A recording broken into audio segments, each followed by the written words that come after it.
La Terre n'est pas plate, mais Jupiter aurait pu l'être. Au lieu de grandes sphères rondes, les géantes gazeuses de notre système solaire ont peut-être commencé leur vie en n'étant que de simples crêpes. Jupiter était l'une de nos plus anciennes voisines. Elle a 4,6 milliards d'années, tout comme notre Soleil. Et lorsqu'elle était encore jeune, elle s'est probablement formée dans un disque protoplanétaire. Tout commence avec les étoiles. Lorsqu'une étoile se forme encore, elle ne ressemble pas à un objet rond. C'est plutôt comme un grand disque de matière. À ce stade, soufflent des vents chauds composés de particules chargées. La poussière de ce disque contient des éléments comme le carbone et le fer. Certains d'entre eux entrent en collision et demeurent ensemble, formant de plus grands objets. La poussière se transforme en cailloux, les cailloux se transforment en roches, et les roches se heurtent les unes aux autres, devenant de plus en plus grandes. Le gaz présent dans le disque aide tous ces morceaux solides à s'agglutiner. Certains se détachent, mais d'autres restent ensemble. Et ce sont eux qui deviennent la base des planètes. On les appelle des planétésimaux. Même des géantes gazeuses comme Jupiter ont commencé comme de minuscules particules de poussière, plus petites qu'un cheveu humain. Finalement, elles ont constitué leur propre disque de matière. Puis, elles ont commencé à tourner autour de notre Soleil, grandissant à mesure qu'elles accumulaient du gaz et des roches, comme une grosse boule de neige.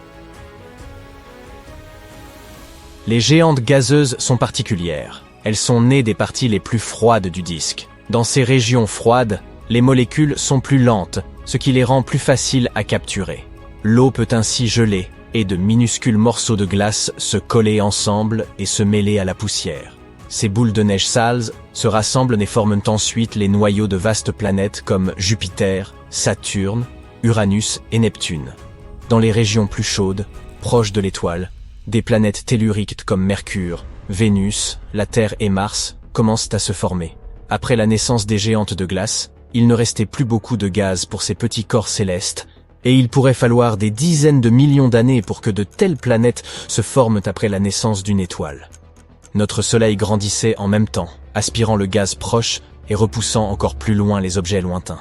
Après des milliards d'années, le disque a complètement changé, se transformant en une étoile sphérique avec un tas de planètes géantes et naines, d'astéroïdes, de lunes, de météoroïdes et de comètes alentour. Récemment, des simulations ont montré que ces protoplanètes, comme on appelle ces premiers conglomérats de poussière, ne commençaient pas par ressembler aux planètes que nous connaissons.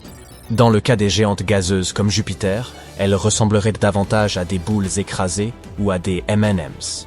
Lorsque le Soleil était encore jeune, le disque de gaz et de poussière qui l'entourait s'est refroidi et est devenu instable. Il a commencé à se fragmenter en gros morceaux. Ceux-ci se sont rassemblés sous l'effet d'une gravité implacable pour créer Jupiter. Puis elle est devenue une géante gazeuse de forme sphérique au fil du temps. Quantité d'anomalies peuvent se produire pendant ce processus de formation des planètes. Vous êtes-vous déjà demandé pourquoi Vénus ou Uranus tournaient dans le sens inverse? Habituellement, lorsque des choses se forment à partir d'un disque de gaz en rotation, elles ont tendance à tourner dans le même sens. Si vous faites tourner un tas de balles attachées à une ficelle, par exemple, elles tourneront toutes de la même manière. Donc, théoriquement, toutes les planètes devraient également tourner dans la même direction. Mais il y a aussi beaucoup d'objets qui se déplacent rapidement dans notre système solaire, comme les comètes et les astéroïdes. Lorsqu'ils entrent en collision avec les planètes, surtout pendant leurs premiers jours, cet impact peut les amener à tourner dans le sens opposé. Vénus et Uranus ont probablement survécu à une collision de grande ampleur.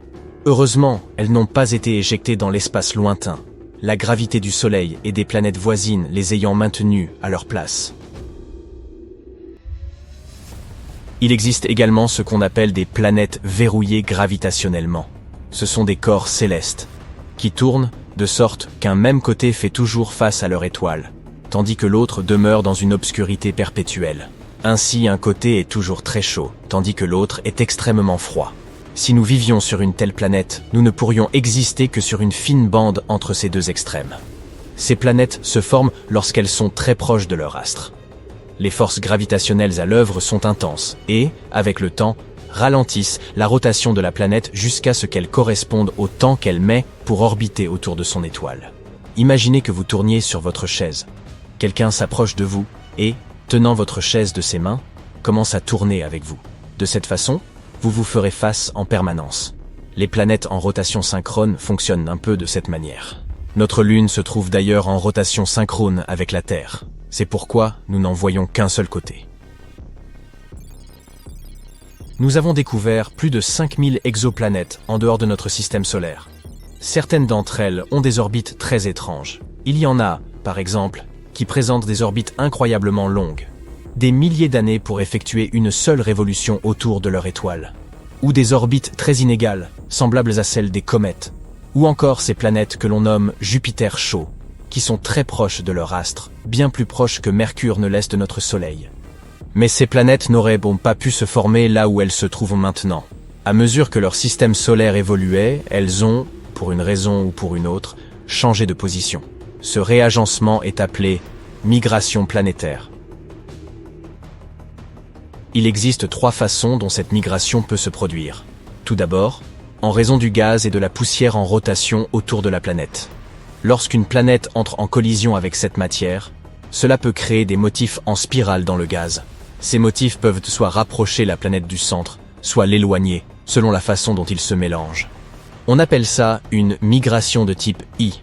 C'est ce qu'a vécu Jupiter lorsqu'elle s'est rapprochée du Soleil il y a des milliards d'années. Et ceci explique également l'existence des Jupiters chauds. Deuxièmement, les grandes planètes peuvent bousculer les plus petites, modifiant leur trajectoire. Et troisièmement, la gravité de l'étoile peut attirer la planète, rendant son orbite circulaire. Avez-vous déjà entendu parler des planètes errantes? Imaginez une planète solitaire, flottant dans l'immensité de l'espace sans être rattachée à la moindre étoile. Ce sont les nomades errants de notre galaxie, condamnés à errer éternellement. Et il y en a tellement. Il pourrait exister plus de planètes en liberté que de planètes liées à une étoile.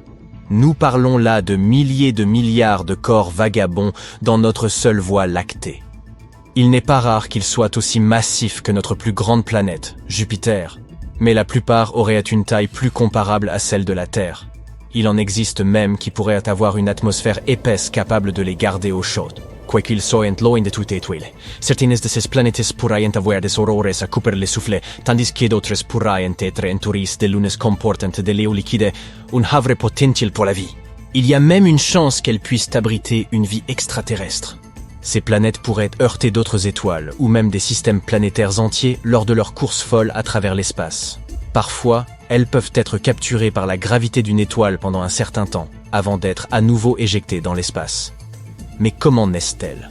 Parfois, au cours de ce processus chaotique de formation, toutes les planètes ne parviennent pas à rester près de leurs étoiles parentes. Certaines d'entre elles sont expulsées de leur système solaire, en raison de la puissante attraction gravitationnelle d'autres planètes ou d'étoiles de passage. Ces planètes éjectées deviennent alors des planètes vagabondes. En 2012, des astronomes ont découvert un système solaire datant du commencement de l'univers. Ce système comprend une étoile et 2 planètes. On l'a surnommé système fossile. Son étoile est incroyablement ancienne, soit environ 13 milliards d'années, presque aussi vieille que notre univers lui-même. Ce système est principalement composé d'hydrogène et d'hélium. C'est inhabituel car les planètes se forment généralement à partir de nuages de gaz contenant des éléments plus lourds. C'est alors que nous avons compris que la façon dont les planètes se formaient auparavant était différente de la façon dont elles se forment aujourd'hui. Nous savons que les étoiles contenant le plus de métaux sont les plus susceptibles d'avoir des planètes. En langage astronomique, métaux signifie tout élément chimique autre que l'hydrogène et l'hélium. Mais dans l'univers primitif, il n'y avait pas beaucoup d'éléments lourds. La plupart d'entre eux ont été créés à l'intérieur des étoiles et se sont ensuite dispersés dans l'espace lorsque celles-ci ont explosé. Alors, quand les toutes premières planètes se sont-elles formées? Ce système nouvellement découvert aide à répondre à cette question. Ces 2 planètes géantes sont en orbite autour d'une étoile, qui est incroyablement pauvre en métaux et extrêmement vieille. Ce devrait être rarissime, voire impossible, mais elles existent pourtant. Cela signifie peut-être qu'il y a plus de planètes dans des systèmes pauvres en métaux que nous ne le pensions. Les étudier nous aidera à en apprendre davantage sur la formation des planètes.